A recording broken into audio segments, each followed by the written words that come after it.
magatahang laban. Isang pamilya nagkakaisa sa gitna ng unos.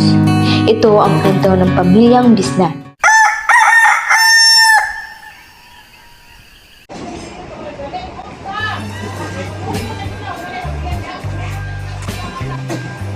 Lovely, bukawan ay mong mga manghod kay maghikay na ta kay usa na oras.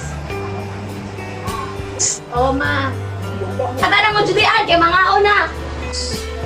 Aurasa, hinday, mata na.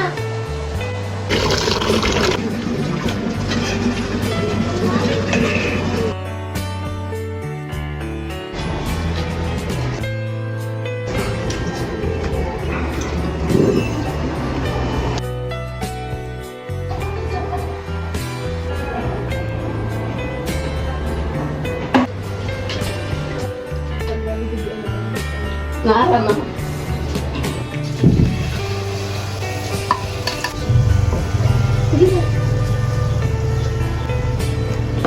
Mayroon na mo kay mga una ta.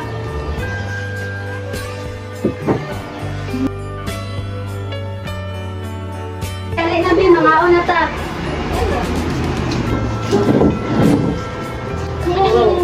Isang magandang umaga ang bumungad sa pamilyang Bisnar. Nagkasalo-salo sila sa hapagkainan. Ngunit, ito na rin ang simula ng bagong problema nung naramdaman ng ina ang pagbalik-balik ng kanyang karamdaman. Wala na ko ninyo ay, meron pa ko. Balik ako niya. Bang, nako. At ang ama ay nagpaalam upang pumunta sa kanyang trabaho. Dali-dali itong nagbihis, ngunit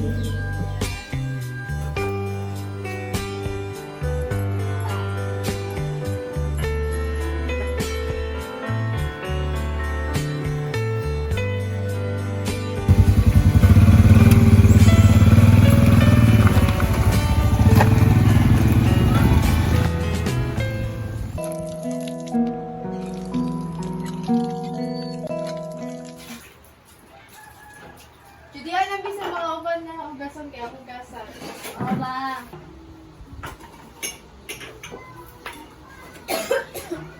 Kira ka, ma? Ako na lang dira, ako na ako na. Ako dito ba?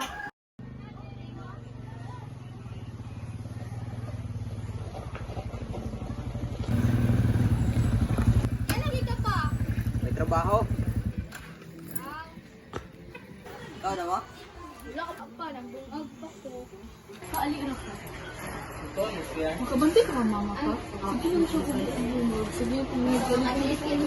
Makabantay, magbito na. Para pamutan. Gusto mo ka daw sa ka. Mang! Mang! Mang! Makulit na ko. Okay lang. Basta ka. Hindi naman, medyo, dahil hindi akong paminaw. Masipag ka. Ayun na, lagi kami nabayado ng income. So, sa'yo naman ako na ang kwartang. Importante mong health. Ano ba? Sige, ugma na lang po. Okay. Nabukasan, nagtungo sila sa ospital upang ipa-check up ang kanilang ina, kasama ang ama at ang magkakapatid, maliban sa bunsong anak na naiwan sa pangangalaga ng kanyang tiya.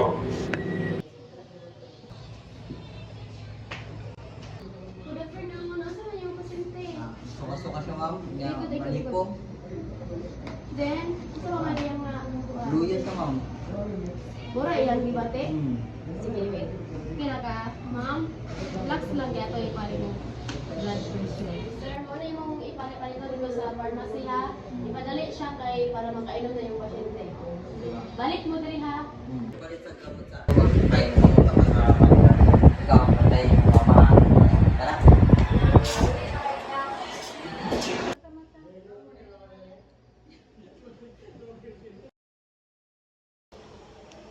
Isang mabigat na misyon ang naghihintay sa ama at kay Lovely.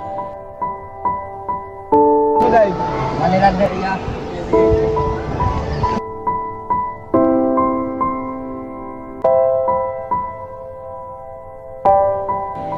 Ang paghahanap ng pera para sa mga gamot na kailangan ng kanilang ina.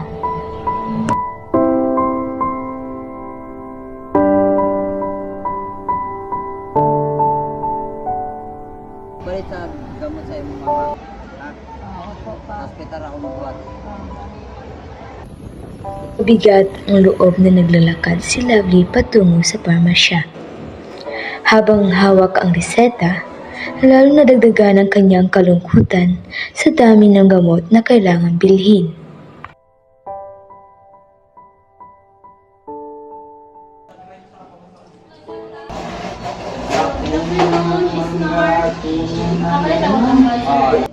Nakaalan yung pasyente. Very good.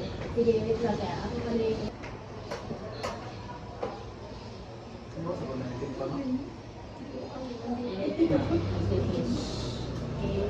Pwede ba tawag istorya in private? Importante lang siya. Sunod lang sa ako sa okay. Pagkatapos suriin ng doktor ang ina ni Judy Ann, lumapit ito sa ama at marahang nagsabi, "Mister, maaari po ba tayong mag-usap ng pribado?" Ramdamang bigat sa tinig ng doktor at agad namang kinabahan ang ama.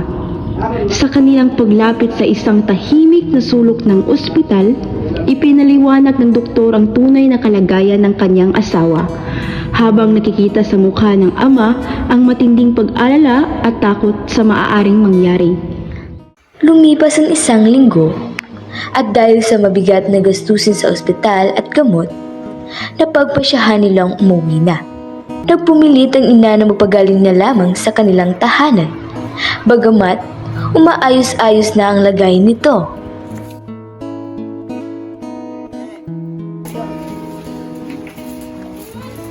Nana sila mama!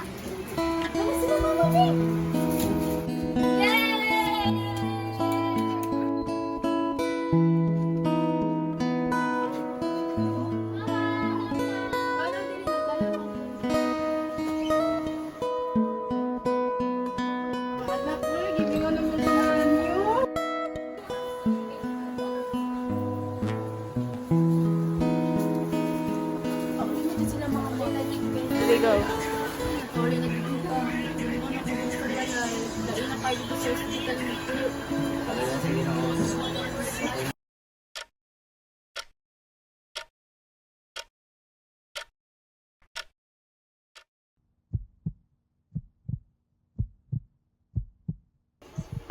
Ilang buwan ang lumipas, ngunit ang kapayapaan ay panandalian lamang. Bumalik ang sakit ng ina at kasama nito ang pinakamalaking pagsubok na nararanasan ng pamilyang Bisnar.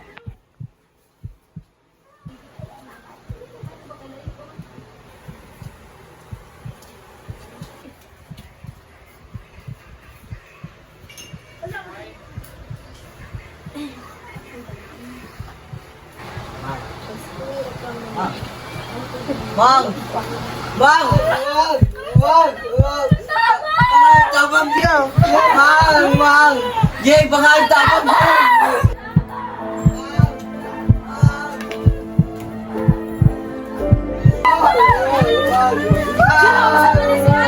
Juday pa kayo nang tabi! Tama!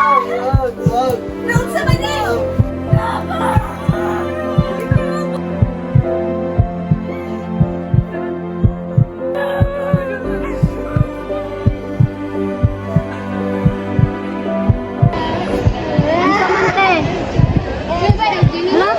Naunsa si mama?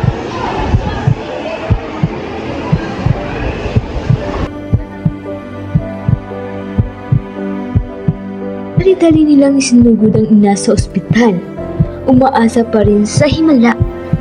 Ngunit sa kasamaang palad, doon pumanaw ang kanilang minamahal na ina.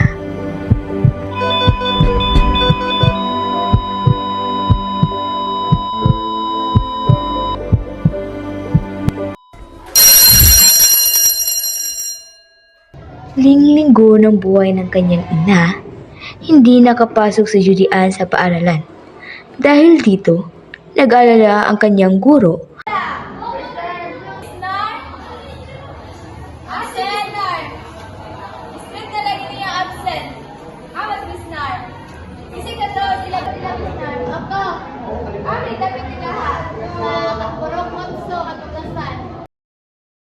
Sa pagkumpas